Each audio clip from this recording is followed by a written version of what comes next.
যোৱাকালি বাংলাদেশ আৰু আফগানিস্তানৰ মাজত 2023 ICC ৱৰ্ল্ড কাপৰ তৃতীয়খন মেচ হয় আৰু এই মেচখনত বাংলাদেশে প্ৰথমতে টছ জিকি বলিং কৰিবলৈ সিদ্ধান্ত লয় আৰু এই মেচখন বাংলাদেশে 6 উইকেটত নিজৰ নামত কৰি লয়। প্ৰথমে বেটিং কৰিবলৈ আহি আফগানিস্তানে 156 ৰানত অল উইকেট হয় আৰু ইয়াত আফগানিস্তানৰ তৰফৰ পৰা ৰহমানুল্লাহ গুৰবাজ 46 ৰান আৰু ইব্ৰাহিম জেদৰানে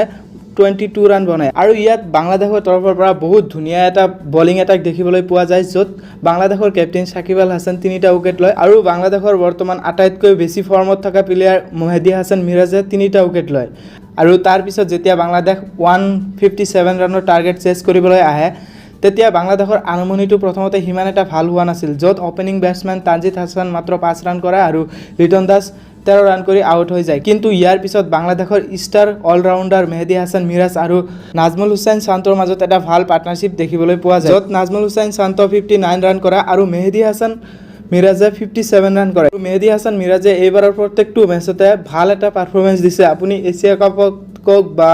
যিটো মানে ৱৰ্ল্ড কাপ আৰম্ভ হোৱাৰ আগতে যিটো ৱাৰ্ম আপ মেচ হ'ল সেইটো মেচতো 4টা উইকেট লৈছিল আৰু ভাল এটা ইনিংছ খেলিছিল